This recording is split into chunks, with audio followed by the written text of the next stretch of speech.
período de férias, tem movimentado o turismo de experiência em todas as regiões aqui de Minas Gerais. Uma pesquisa do Sebrae, o resultado mostra que 9 em cada 10 turistas brasileiros buscam vivências autênticas e 57 priorizam ecoturismo e atuidades ao ar livre. Para a gente falar desse cenário, principalmente aqui em Minas Gerais, a gente vai conversar agora com o Cristiano Lopes, que já está aqui na bancada, ele que é o nosso colunista de turismo e viagens aqui da Rede 98.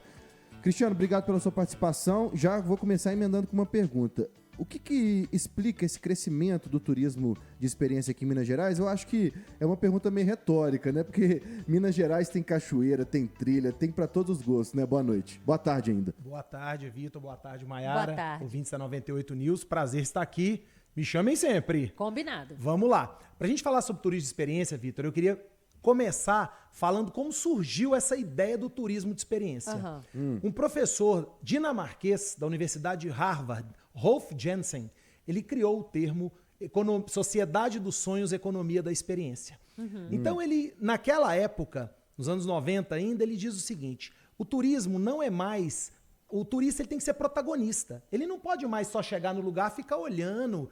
Não, ele tem que entrar, participar, pegar, fazer, acontecer. Então, o turismo de experiência surge nessa ideia, na ideia de você não simplesmente ser apenas um espectador, você se tornar protagonista do roteiro, do modo de fazer, do modo de viajar. Então, assim surge o turismo de experiência. Aí a gente tem a pandemia. O que aconteceu? Todo mundo dentro de casa. E aí o que essa pesquisa do Sebrae mostra?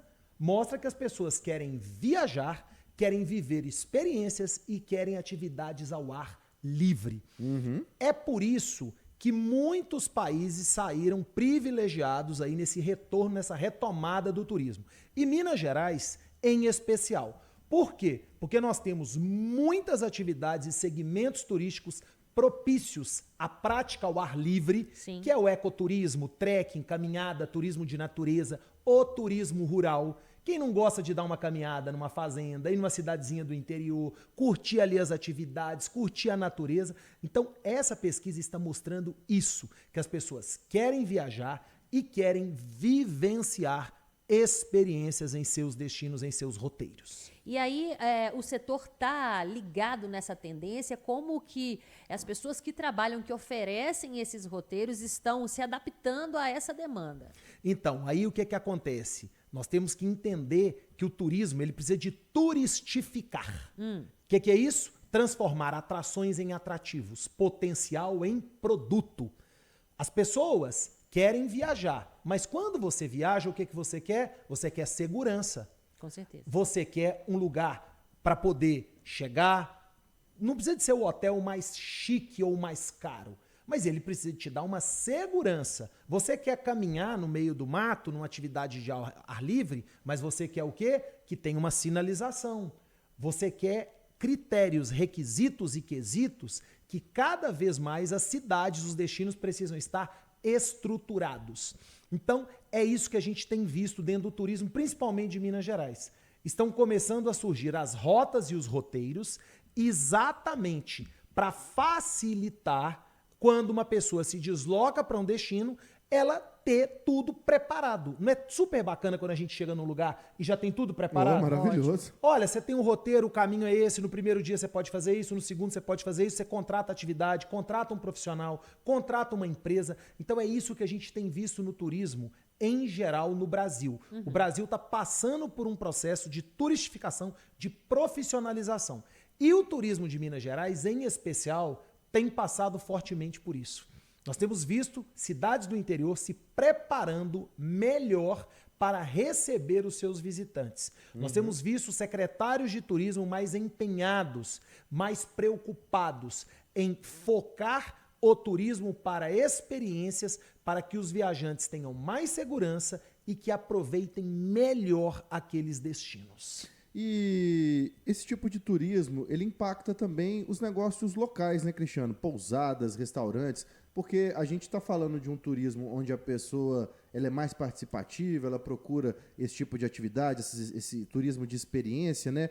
Mas, às vezes, é preciso um guia, é preciso uma agência, é preciso um acompanhamento, né? Exatamente, Vitor. O turismo é uma atividade que movimenta 52 setores da economia. Não é muita coisa. A gente fala sobre efeito multiplicador do turismo.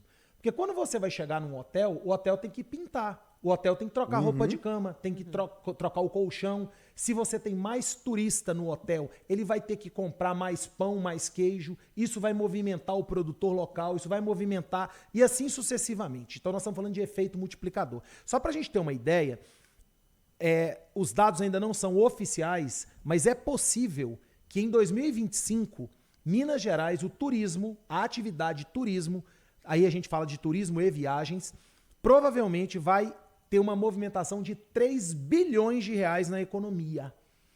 É muito dinheiro. É né? muita grana. Nós estamos falando de aproximadamente 7% do PIB do estado de Minas Gerais é de turismo. É um número muito significativo. E o turismo, você tem os grandes players do turismo, você tem as empresas grandes aéreas, a gente tem, né, as grandes operadoras, mas o turismo é formado por um grande número de empreendedores de pequenos negócios. Sim.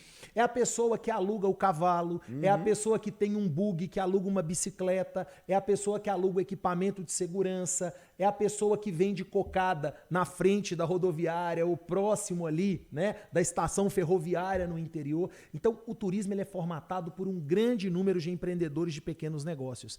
E uma coisa muito bacana, gente, em princípio, dados iniciais confirmam que provavelmente de 2024 para 2025 o turismo em Minas vai crescer na ordem de 10%. E a gente tem muita coisa a ser explorada. Eu estava me lembrando aqui que eu fiz uma série de reportagens no interior em que a gente explorava essa questão do artesanato. E tem muita gente que vem de fora, de longe, para comprar o artesanato aqui. E o que eu percebi na época era que as pessoas procuravam a experiência do fazer o artesanato. E aí eu até procurei aqui no Google para me lembrar, tem uma cerâmica saramenha lá em Ouro Branco que tem um mestre. E aí eu fui lá e vivi a experiência de fazer a cerâmica. E outra coisa também, em Prados, que também fica no interior de Minas, tem um pessoal lá que trabalha com madeira e fazem grandes esculturas. Então, o turista vem para ver como que essa escultura é feita de madeira. Então, tem esse ecoturismo, tem outros inúmeros, mas também tem essa experiência que a pessoa quer estar e quer ver como é feito. Isso também pode movimentar, mas que eu senti que faltava uma infraestrutura para levar a pessoa até esse lugar. É isso, Mayara. Aí a gente tem o empreendedor que ele tem que ter a visão, entender que isso é um negócio, enxergar isso como um negócio, trabalhar a divulgação ou aproveitar o fluxo que já está indo para aquela região ou para a cidade. Nós estamos vendo um movimento forte agora em Minas Gerais, que é com a questão dos vinhos. Sim. O sul de Minas, em especial, está tendo aí uma grande repercussão. E aí, uma coisa é a pessoa produzir o vinho, a outra é ele receber turistas para uma visitação. Isso precisa de uma preparação, é outro negócio. Ela precisa de uma preparação, precisa de treinamento, de capacitação. Talvez tenha que parar a produção num dado momento para receber o visitante, porque o que o visitante quer? Ele não quer chegar lá e comprar uma garrafa de vinho, ele quer ter a experiência.